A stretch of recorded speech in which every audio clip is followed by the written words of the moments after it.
Alright, welcome everyone. Today I'm going to be going over the practical on the rotoscoping that I was talking about. So in the last video, if you haven't watched it, I was going over a lot of the theory on rotoscoping and how I kind of do my process. But in today's video, I'm going to be really going into how I do it. And I found the original file here that I was working on for this animation. But if you saw the last video, I did mention in one of the steps is, delete some of the in-betweens. And here, this is the part where I have deleted some of the in-betweens. So it might not match out absolutely 100% to the original footage that you can see here. But, hopefully you can understand what I'm saying when we go in. Making your keyframe. So the keyframes are the main poses that give like the big information of like a movement that you're doing, right? So in this animation, I'm animating a bird flapping or flying.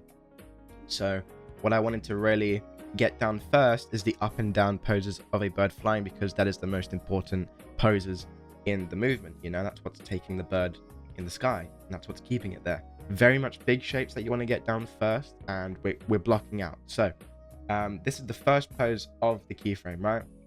Of the keyframe stage. So I'm blocking out the up pose of the flying. I think that's what I'm going to just call it. This is the up. So I'm just going to write that down. So this is the up.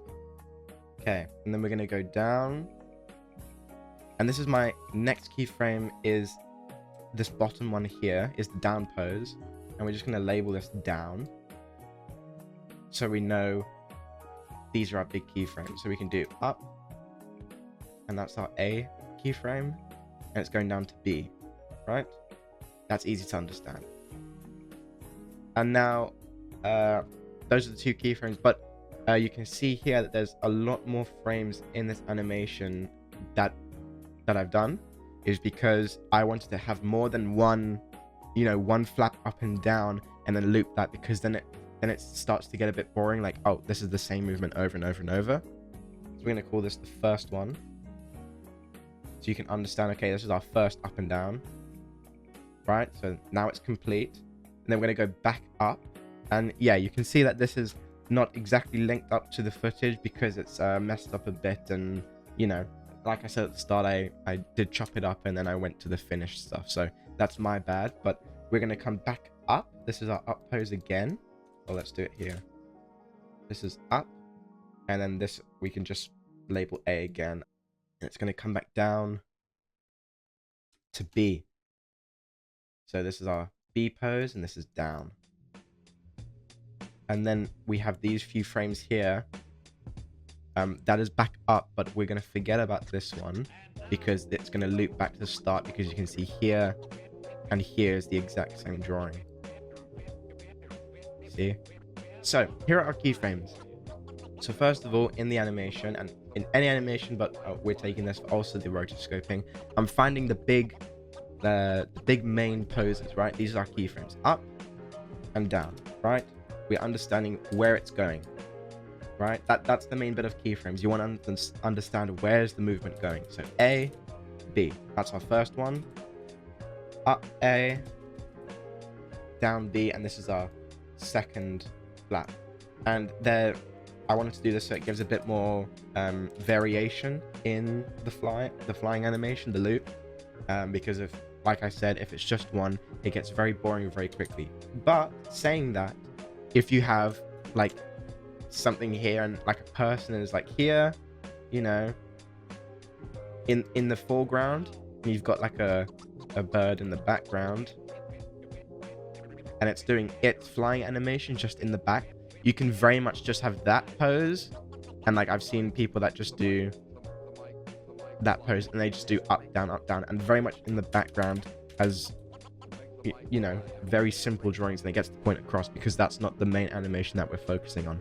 Just like if you were drawing trees in the background, if we're drawing trees in the background here, but then maybe the middle ground has like a tree with a bit more detail, we'd all be able to understand that, oh, these trees in the background here are trees, you know, because we got one in more of the middle ground closer to the camera where it's giving detail, so our brains can make up, like you see in the background here, that it's just a block of color, really. So that's kind of how you go about it. So I'm adding a bit more variation, and that's my keyframe stage. That's how I go about it. I find the main poses that give the most information and block those out with easy shapes to understand, right? Right, now the second step is, I said we're going to find the breakdowns. Now, a breakdown pose is normally a pose where you find in the middle of the two keyframes, and it's going to give us additional information on the action made, right? So we got the up and we got the down pose. That's awesome. But we need to find like a middle pose to be like, okay, well, where is this movement going, right? How is it being shown? What's the speed? You know, that kind of jazz. So my breakdown pose was very much like this dude right here. It's in the middle of the animation, and I can mark this with a different color. Breakdown. Now I am drawing this with a mouse, so get off my back. I haven't plugged in my drawing tablet in. So yeah, this is our breakdown, and this is gonna link A and B together, and I guess we can just call this C. I'm just gonna call it C. It might not make sense in proper, but just for this now, this is our breakdown pose. This is how it's looking so far. So we have our main keyframe, breakdown, which is showing us where this movement is going, and the result of that movement, which is the down pose, right? And now we're coming back up to point A. Now we need another keyframe, and as it's coming back up, it's going to be a different movement going down, because if you think about it, the bird is pushing air down to keep itself up, right? So it's having this kind of, the wings are bending back on itself because it's pushing, you know? It's the same kind of movement as when you like pull your hand through water. If you like, when you go swimming and you pull your hand through water, it kind of pulls back because it's pushing all the water away, and you can kind of feel yourself being pushed back a little bit, right? That's the same kind of idea that it is, this is this movement, right? That's that breakdown. But now as it's coming up, it's gonna pull from the source. The source is where it's attached to, and this is the ending pose, so that's gonna be coming later. So it's gonna, like, your elbow's gonna come up first. I'm gonna say this is the elbow bit here of the bird. So the elbow is gonna come back up, you see? It comes up first. It's not like a straight, it's not like a robot. It's not up, down, you know, like there and there, right? And it's not going the middle bit there. That's not how it goes. You know, the movement comes down like this, like you're pushing the water, and in the middle bit, it's going to come back up like this, because it needs to, that's how like a wing and an arm work, right? So it's coming down, the breakdown, that's the result. Now we're coming back up pose of the keyframe. Now, the middle bit, I believe, was like here. This is our breakdown. So breakdown, I'm going to call this C again. This is our breakdown. Now you see how the arms are constructed. This is not a pushing down motion. This is coming back up, and we can see this by the way that the wings are structured, right? We see it because, like I said, it's bent up, so it's getting ready for another push, right? So we got our breakdowns. That's our down. Breakdown C coming back up to point A. Now we're ready to go back down to B. And then B is our middle pose again here. You see, now I've added smears here, the blurs, and I'm gonna refine it in the later art, which you've seen, but it's again pushing down. This is our breakdown C, right? It's again push down B, right? And that's the deepest point that it's gonna go to. This is how I do the breakdowns and the keyframes, and it gives the very much all the structure that you need for the animation. You know where it starts, you know where it's going, and you know where it's ending, right? That's the most important that we know, right? Where it's starting, where it's going, where it's ended. In-betweens are very much, I think, self-explanatory. you know, you've got keyframe A, breakdown C, and then keyframe B, right? That's the down pose. So now we're just going to in between it. But the way that I thought about it is, pardon me. So the way that I thought about it was we need a bit of easing. So you need to, I'd say, it's good to start practicing the 12 principles of animation. And one of them here is the easing that I'm using. So you can see that the drawing's closer together. So I can show you here. So we've got a line here, and a line here, and a line here. And if I turn on my onion skin, you can see that these lines are closer together. This isn't, it's easing, right? That movement's closer, and then it starts to speed up because that's how the pushing motion works, and that's how organic things work, right? We're not robots, and we're not just going from here equally spaced out things to an end, you know? It's not like this. That doesn't make sense. But if you're doing a unorganic movement and like a robotic kind of movement, absolutely do this. And I'd say do some more research on how those kind of motors and structures would move, right? And reference is great. I'd always say use reference. So yeah, very much in betweening. I'm using easing here just to show, like, just to think about, okay, how is it moving? And I've gone about it. It's kind of similar to the posing. I think it eventually gets out of place, yeah, like you saw there. But yeah, we kind of just go, and then we're gonna in between to point C, and then now you see that here I've started to put some smears, some blurs, and I'm gonna map it out for you guys here. That okay, so we've got a line here, a line here, and I'm just marking where this part of the wing goes, because then you can see how the spacing and the speeding works.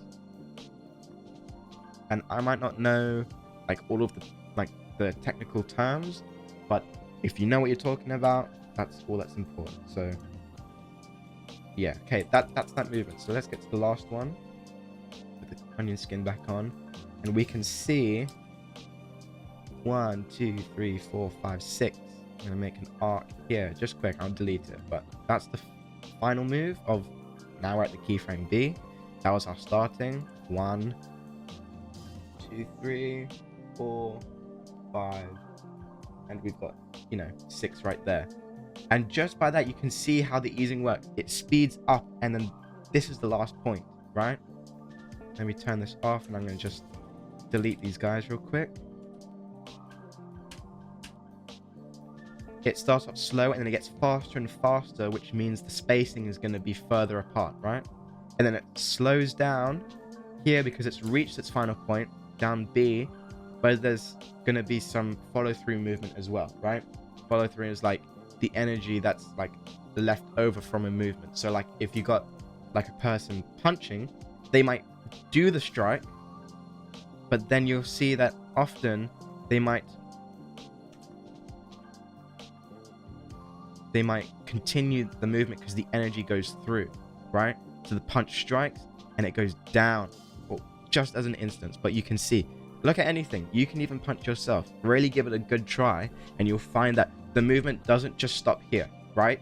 This is the furthest extended point of the punch, but that's not where the energy stops. It continues following through because that's where the energy is going, and the body follows through that. So hopefully that makes sense. So that's what I'm kind of doing here with the easing, and the same kind of principle. It slows down and it's coming back up, and so the spacing is going to be like the same thing as down, but in the opposite way, and then the same thing. That's kind of how I focus on my in-betweens.